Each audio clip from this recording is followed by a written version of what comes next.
Hi friends, welcome to ಮನಸ್ಸು creations YouTube channel.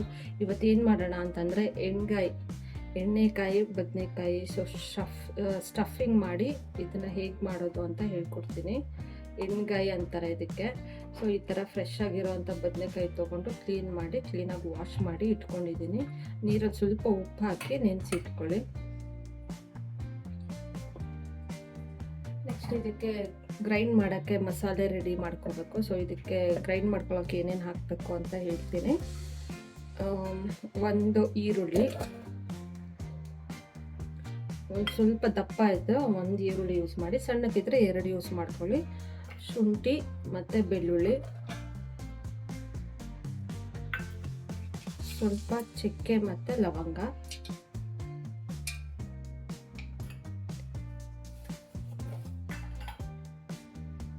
ಜೀರಿಗೆ 1 spoon, ಧನಿಯಾ 1 spoon, ಧನಿಯಾ 2 spoon ಹಾಕ್ಕೊಳ್ಳಿ friends. Quantity ನೋಡ್ಕೊಂಡು ಹಾಕ್ಕೊಳ್ಳಿ, ಎಷ್ಟು ಜನಕ್ಕೆ ಮಾಡ್ತೀರಾ ಅಂತ ಅದ್ರ ಮೇಲೆ ಡಿಪೆಂಡ್ ಆಗುತ್ತೆ. ಸ್ವಲ್ಪ 1 ಸ್ಪೂನ್ ಅರಿಶಿನ, ಕೊತ್ತಂಬರಿ ಸೊಪ್ಪು, ಚಿಲ್ಲಿ ಪೌಡ್ರ್ ಆದರೂ ಹಾಕ್ಕೋಬೋದು ಫ್ರೆಂಡ್ಸ್, ಇಲ್ಲ ಅಂದರೆ ರೆಡ್ ಚಿಲ್ಲಿ ಬರುತ್ತಲ್ಲ ಅದನ್ನಾದರೂ ಹಾಕ್ಕೊಳ್ಳಿ. 2 ಸ್ಪೂನು ತೆಂಗಿನಕಾಯಿ,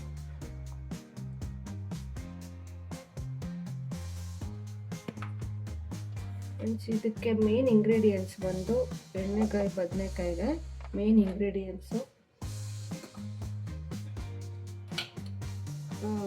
ಕಡಲೆ ಬೀಜ ಹುರಿದಿಟ್ಕೊಂಡಿದ್ದೀನಿ 1-2 ಸ್ಪೂನು, ಮತ್ತು ಎಳ್ಳನ್ನು ಹುರಿದಿಟ್ಕೋಬೇಕು ಫ್ರೆಂಡ್ಸ್. ಎಳ್ಳನ್ನು ಹುರಿದಿಟ್ಕೊಂಡು ಎರಡು ಇದಕ್ಕೆ ಮಿಕ್ಸ್ ಮಾಡ್ಕೊಳ್ಳಿ. ಎಳ್ಳು ಮತ್ತು ಇದು ಕಡಲೆ ಬೀಜ, ಮತ್ತು ಲಾಸ್ಟಲ್ಲಿ ಟೊಮೊಟೊ ಅಂತ ಹಾಕೊಳ್ಳೋಣ ಫ್ರೆಂಡ್ಸ್.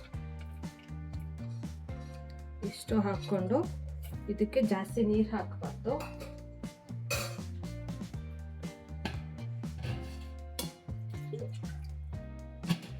ಜಾಸ್ತಿ ನೀರು ಹಾಕಬೇಡಿ ಫ್ರೆಂಡ್ಸ್, ಸ್ವಲ್ಪ ನೀರು ಹಾಕೊಳ್ಳೋಣ. ಸ್ವಲ್ಪ ನೀರು ಹಾಕ್ಕೊಂಡು ಈಗ ಇದನ್ನು ಗ್ರೈಂಡ್ ಮಾಡ್ಕೊಬರೋಣ ಫ್ರೆಂಡ್ಸ್. ನುಣ್ಣಗಿರಬೇಕು, ಬಟ್ ಜಾಸ್ತಿ ನೀರು ಹಾಕಬೇಡಿ, ಸ್ವಲ್ಪ ಸಾಕಾಗುತ್ತೆ. ನೋಡಿ ಫ್ರೆಂಡ್ಸ್, ಈಗ ಸ್ಟಫಿಂಗ್ ರೆಡಿ ಆಗಿದೆ. ಎಣ್ಣೆಕಾಯಿಗೆ ಹಾಕೋಕ್ಕೆ ಸ್ಟಫಿಂಗು ಮಸಾಲೆ ರೆಡಿ ಆಗಿದೆ. ಸೊ ಅದೇ ಜಾಸ್ತಿ ತುಂಬ ಗಟ್ಟಿನೂ ಹೋಗಬೇಡ, ತುಂಬ ನೀರು ಹೋಗಬೇಡ, ಮೀಡಿಯಮ್ ಆಗಿ ಈ ಥರ ಟೇಸ್ಟ್ ಮಾಡ್ಕೊಳ್ಳಿ. ಮತ್ತು ಇದಕ್ಕೆ ಹುಣ್ಸೆಹಣ್ಣು ಮೊದಲೇ ನೆನೆಸಿಡ್ತೀರಿ. ಹುಣ್ಸೆಹಣ್ಣನ್ನ ಇದು ಗ್ರೈಂಡ್ ಮಾಡ್ಕೊಳ್ಳೋದು ಬೇಡ. ಇದನ್ನು ಲಾಸ್ಟಲ್ಲಿ ಅದು ಕುದೀತಾ ಇರುತ್ತಲ್ಲ ಮಸಾಲೆ, ಆವಾಗ ಕಿವುಚ್ಬಿಟ್ಟು ಅದನ್ನು ನೀರು ಹುಳಿ ಹಾಕಿದ್ರೆ ಸಾಕಾಗುತ್ತೆ, ಗ್ರೈಂಡ್ ಮಾಡ್ಕೊಳ್ಳೋದು ಬೇಡ. ಸೊ ನೆಕ್ಸ್ಟ್ ಈಗ ಏನು ಮಾಡೋಣ ಅಂದರೆ, ಇದೆಲ್ಲ ನೆನೆಸಿಟ್ಕೊಂಡಿದ್ವಲ್ಲ ಬದನೆಕಾಯಿನ, ಇದನ್ನು 4 ಹೋಳು ಮಾಡ್ಕೊಳ್ಳೋಣ ಫ್ರೆಂಡ್ಸ್. ನೋಡಿ ಈ ಥರ ಕ್ಲೀನಾಗಿ ತೊಳೆದಿದ್ದಾದಮೇಲೆ ಉಪ್ಪು ಹಾಕಿ ನೆನೆಸಿಟ್ಕೊಳ್ಳಿ. ಸ್ವಲ್ಪ ಹೊತ್ತು ಕ್ಲೀನಾಗಿ ತೊಳೆದು ನೋಡಿ ಈ ಥರ ಮಾಡಿ, ಹುಳ ಏನಾದರೂ ಇರುತ್ತಾ ನೋಡ್ಕೊಳ್ಳಿ. ಈ ಥರ ಹೋಲ್ ಮಾಡಿ ಈ ಥರ 4 ಭಾಗ ಮಾಡ್ಕೊಳ್ಳಿ ಫ್ರೆಂಡ್ಸ್. ಮಾಡಿದ್ಮೇಲೆ ಇದೇನು ಮಸಾಲೆ ಇರುತ್ತಲ್ವ ನಾವು ಮಾಡ್ಕೊಂಡಿರೋದು, ಅದನ್ನು ಸ್ಟಫಿಂಗ್ ಥರ ಇದರಲ್ಲಿ ಹಾಕ್ಕೋಬೇಕು.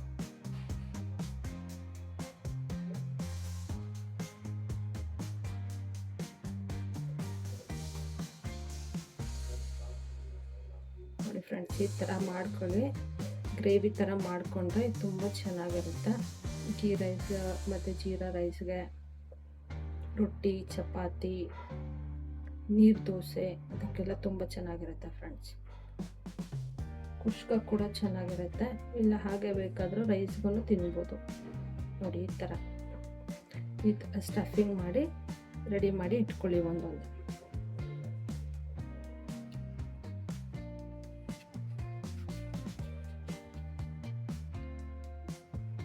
ಒಂದೊಂದು ಬದನೆಕಾಯಲ್ಲಿ ನಾಟಿ ಬದನೆಕಾಯಿ ಇದ್ರೆ ಚೆನ್ನಾಗಿರುತ್ತೆ ಫ್ರೆಂಡ್ಸ್. ಇದಕ್ಕೆ ಹುಳ ಇರುತ್ತೆ ನೋಡ್ಕೊಳ್ಳಿ ಒಂದೊಂದು ಸಲ. ಮಸಾಲೆನ ಕ್ಲೀನಾಗಿ ಈ ಥರ ಸ್ಟಫಿಂಗ್ ಮಾಡಬೇಕು.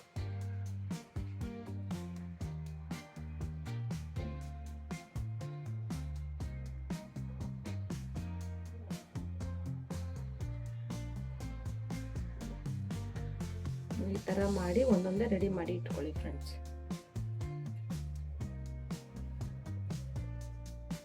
ನೋಡಿ ಫ್ರೆಂಡ್ಸ್, ಈಗ ಸ್ಟಫಿಂಗ್ ರೆಡಿ ಆಗಿದೆ. ಎಲ್ಲ ಈ ಥರ ರೆಡಿ ಮಾಡಿ ಇಟ್ಕೊಳ್ಳಿ.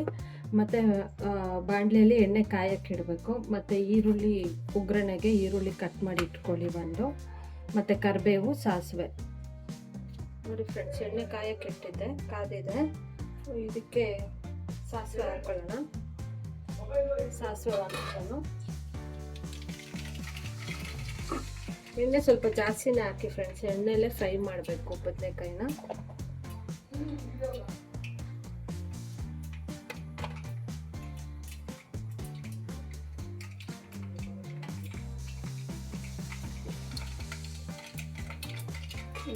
ಮಾಡಿ ತಿನ್ನಿ ಫ್ರೆಂಡ್ಸ್, ತುಂಬ ಚೆನ್ನಾಗಿರುತ್ತೆ, ಟೇಸ್ಟಿಯಾಗಿರುತ್ತೆ, ಬೇಗನೂ ಆಗುತ್ತೆ.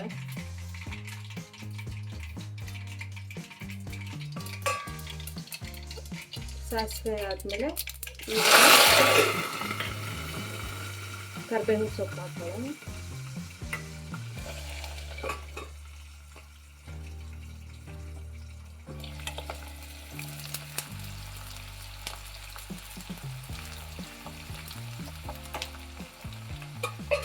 ಗೋಲ್ಡನ್ ಬ್ರೌನ್ ಬರೋವರೆಗೂ ಫ್ರೈ ಮಾಡ್ಕೊಳ್ಳಿ ಫ್ರೆಂಡ್ಸ್ ಈರುಳ್ಳಿನ.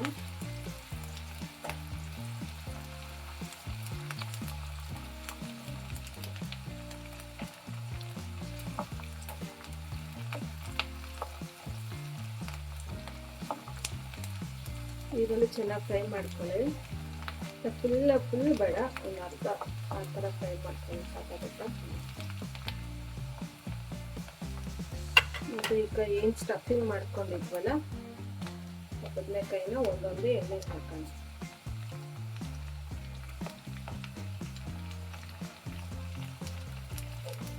ಬೇಗ ಬೇಯುತ್ತೆ ಫ್ರೆಂಡ್ಸ್ ಬದನೆಕಾಯಿ.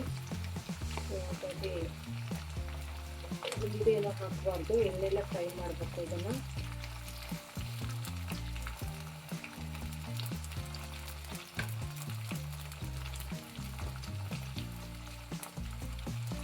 ಹಾಗೆ ಸ್ವಲ್ಪ ಹೊತ್ತು ಮುಚ್ಚಿ ಇಟ್ಬಿಡೋಣ. ಸಿಮ್ಮಲ್ಲಿ ಇಟ್ಕೊಂಡು ಬೇಯಿಸ್ಕೊಳ್ಳಿ ಫ್ರೆಂಡ್ಸ್, ಇಲ್ಲಾಂದರೆ ಎಲ್ಲ ಸೀಟ್ ಬಿಡುತ್ತೆ. ಫ್ರೈ ಆಗಲಿ ಫ್ರೆಂಡ್ಸ್, ಇದೊಂದು 2 ಮಿನಿಟ್ಸ್ ಫ್ರೈ ಆಗಲಿ. ನೋಡಿ ಫ್ರೆಂಡ್ಸ್, ಇವಾಗ 2 ಮಿನಿಟ್ಸ್ ಆಗಿದೆ, ನೋಡೋಣ. ಎಲ್ಲ ಬೆಂದಿದೆ ಸ್ವಲ್ಪ. ಈ ಥರ ಊಟ ಮಾಡ್ಕೊಳ್ಳಿ, ಎಣ್ಣೆ ಎಲ್ಲ ಚೆನ್ನಾಗಿ ಮಿಕ್ಸ್ ಆಗಬೇಕು.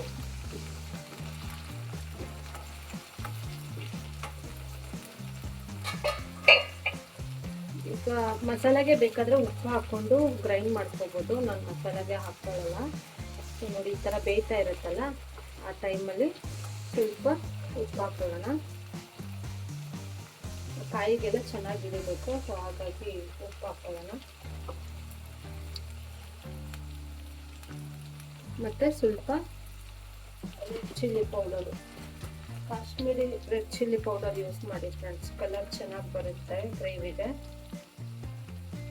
ಉಪ್ಪು ಖಾರ ಎಲ್ಲ ಚೆನ್ನಾಗಿ ಹಿಡಿಬೇಕು ಫ್ರೆಂಡ್ಸ್ ಕಾಯಿಗೆ.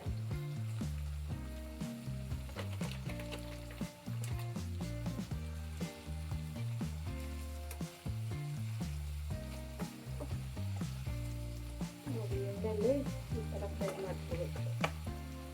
ಸಿಮ್ಮಲ್ಲೇ ಇಟ್ಕೊಳ್ಳಿ ಫ್ರೆಂಡ್ಸ್, ತುಂಬ ಹೈ ಫ್ಲೇಮಲ್ಲಿ ಇಟ್ಟರೆ ಇಟ್ಬಿಡುತ್ತೆ. ರೊಟ್ಟಿ ಚಪಾತಿಗೆಲ್ಲ ತುಂಬ ಚೆನ್ನಾಗಿರುತ್ತೆ ಫ್ರೆಂಡ್ಸ್. ಅಕ್ಕಿ ರೊಟ್ಟಿಗೂ ಚೆನ್ನಾಗಿರುತ್ತೆ, ಮತ್ತು ಜೋಳದ ರೊಟ್ಟಿ.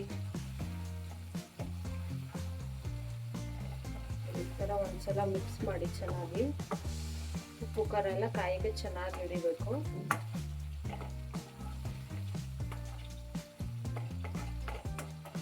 ನೋಡಿ, ಮಸಾಲೆ ಏನು ಬಿಟ್ಕೊಂಡಿಲ್ಲ, ಕಾಯಿ ಒಳಗೆ ಹಾಗೆ ಇದೆ. ಸ್ಟಫಿಂಗ್ ಮಾಡಿರೋದು ನಾವು ಕಾಣ್ತಾ ಇದೆ, ಸ್ಟಫಿಂಗ್ ಮಾಡಿರೋದು ಹಾಗೆ ಇದೆ. ಇದು ಹಾಗೆ ಇನ್ನೂ 1-2-3 ಮಿನಿಟ್ಸು ಹಾಗೆ ಮುಚ್ಚಿಡಿ ಫ್ರೆಂಡ್ಸ್. ಮುಚ್ಚಿಟ್ಟು ಬೇಯಿಸ್ಕೊಳ್ಳಿ. ನೋಡಿ ಫ್ರೆಂಡ್ಸ್, ಈಗ ನೋಡೋಣ ಬೆಂದಿದೆಯಾ ಅಂತ. ನೋಡಿ, ಆಲ್ಮೋಸ್ಟ್ ಬೆಂದಿದೆ. ಉಪ್ಪು ಖಾರ ಎಲ್ಲ ಚೆನ್ನಾಗಿ ಹಿಡಿದಿದೆ.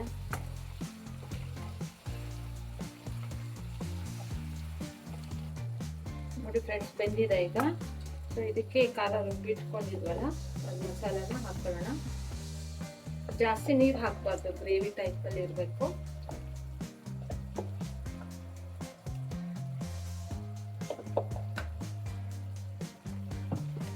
ನೋಡಿ ಫ್ರೆಂಡ್ಸ್, ಮಸಾಲೆಗೆ ಎಲ್ಲ ಅಂಟಿರುತ್ತಲ್ವ, ಅದಕ್ಕೆ ನೀರು ಹಾಕ್ಕೊಂಡು ಸ್ವಲ್ಪ ಅದನ್ನೇ ಹಾಕ್ಕೊಳ್ಳಿ, ಸಾಕಾಗುತ್ತೆ. ಸೊ ಇದು ತುಂಬ ನೀರಾಗಿ ಮಾಡ್ಕೋಬೇಡಿ, ಗ್ರೇವಿ ಥರ ಬೇಕು. ಈಗ ಇದು ಹಸಿ ಸ್ಮೆಲ್ಲೆಲ್ಲ ಹೋಗೋವರೆಗೂ ಸ್ವಲ್ಪ ಫ್ರೈ ಮಾಡ್ಕೊಳ್ಳಿ. ಮತ್ತೆ ಸಿಮ್ಮಲ್ಲೇ ಇಟ್ಕೊಂಡು ಕುದಿಸ್ಕೋಬೇಕು ಫ್ರೆಂಡ್ಸ್, ಇಲ್ಲ ಅಂದರೆ ತಳ ಅಂಟ್ಬಿಡುತ್ತೆ. ಈ ಟೈಮಲ್ಲಿ ಇದೇನು ಹುಣಸೆ ಹಣ್ಣು ನೆನೆಸಿಟ್ಕೊಂಡಿದ್ವಲ್ಲ ಅದನ್ನು ಕಿಂಚ್ಕೊಂಡು ಅದ ನೀರು ಹಾಕ್ಕೊಳ್ಳಿ.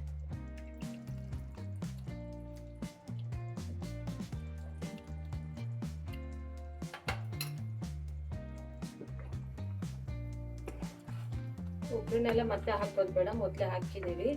ಈ ಟೈಮಲ್ಲಿ ಸ್ವಲ್ಪ ಉಪ್ಪು, ಕಾಯಿ ಬೇಯಕ್ಕೆ ಹಾಕ್ಕೊಂಡಿದ್ವಲ್ಲ ಸ್ವಲ್ಪ ನೋಡಿಕೊಂಡು ಮತ್ತೆ ಉಪ್ಪು ಹಾಕ್ಕೊಳ್ಳಿ. ಈಗ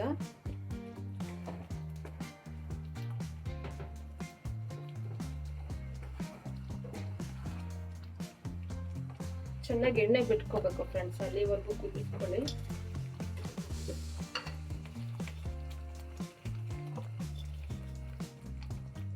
ನೋಡ್ಕೊಂಡು ಉಪ್ಪು ಹಾಕ್ಕೊಳ್ಳಿ, ರುಚಿಗೆ ತಕ್ಕಷ್ಟು.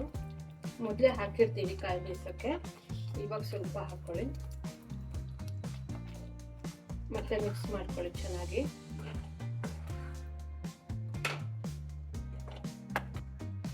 ನೋಡಿ ಫ್ರೆಂಡ್ಸ್, ಚೆನ್ನಾಗಿ ಇದು ಹಸಿ ಸ್ಮೆಲ್ಲೆಲ್ಲ ಹೋಗಬೇಕು. ಎಲ್ಲ ಹಸಿಯಾಗೆ ರುಬ್ಕೊಂಡಿದ್ದೀವಲ್ಲ, ಏನು ಫ್ರೈ ಮಾಡ್ಕೊಂಡಿಲ್ಲ, ಈರುಳ್ಳಿ ಬೆಳ್ಳುಳ್ಳಿ ಅದೆಲ್ಲ.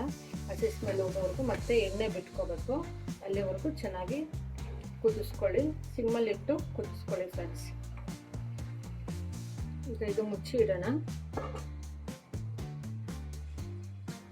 ನೋಡಿ ಫ್ರೆಂಡ್ಸ್, ನೋಡೋಣ ಈಗ ಏನಾಗಿದೆ ಅಂತ. ನೋಡಿ ಚೆನ್ನಾಗಿ ಎಣ್ಣೆ ಬಿಟ್ಕೊಂಡಿದೆ, ನೋಡಿ ಕಾಣ್ತಾ ಇದೆಯಾ? ಎಣ್ಣೆ ಎಲ್ಲ ಚೆನ್ನಾಗಿ ಬಿಟ್ಕೊಂಡಿದೆ, ಹಸಿ ಸ್ಮೆಲ್ಲು ಹೋಗಿದೆ. ಸಾಕು ಫ್ರೆಂಡ್ಸ್, ಇಷ್ಟು ಕನ್ಸಿಸ್ಟೆನ್ಸಿಗಿದ್ರೆ ಸಾಕಾಗುತ್ತೆ. ನೀರು ದೋಸೆ, ಚಪಾತಿ, ರೊಟ್ಟಿ, ಜೋಳದ ರೊಟ್ಟಿಗೆಲ್ಲ ತುಂಬ ಚೆನ್ನಾಗಿರುತ್ತೆ, ಅಕ್ಕಿ ರೊಟ್ಟಿಗೂ ಚೆನ್ನಾಗಿರುತ್ತೆ. ನೋಡಿ ಫ್ರೆಂಡ್ಸ್, ಆಗಿದೆ. ಈಗ ಸ್ಟವ್ ಆಫ್ ಮಾಡ್ಕೊಳ್ಳೋಣ, ಸರ್ವಿಂಗ್ ಬೌಲ್ಗೆ ಹಾಕ್ಕೊಳ್ಳೋಣ.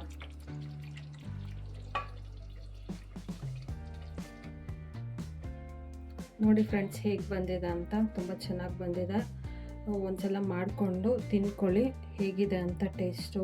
ಕಾಮೆಂಟ್ ಬಾಕ್ಸಲ್ಲಿ ಕಾಮೆಂಟ್ ಮಾಡಿ, ಸಬ್ಸ್ಕ್ರೈಬ್ ಮಾಡಿ, ಲೈಕ್ ಮಾಡಿ, ಕಾಮೆಂಟ್ ಮಾಡಿ. ತುಂಬ ಚೆನ್ನಾಗಿದೆ ಫ್ರೆಂಡ್ಸ್, ಬೇಗನೂ ಆಗುತ್ತೆ. ರೋಟಿ ಚಪಾತಿಗೆಲ್ಲ ತುಂಬ ಚೆನ್ನಾಗಿರುತ್ತೆ. ರೈಸ್ಗೂ, ಬರೀ ರೈಸ್ಗೂ ಚೆನ್ನಾಗಿರುತ್ತೆ. ಒಂದ್ಸಲ ಮಾಡ್ಕೊಂಡು ತಿನ್ನಿ, ಕಾಮೆಂಟ್ ಮಾಡಿ. Thank you for watching friends.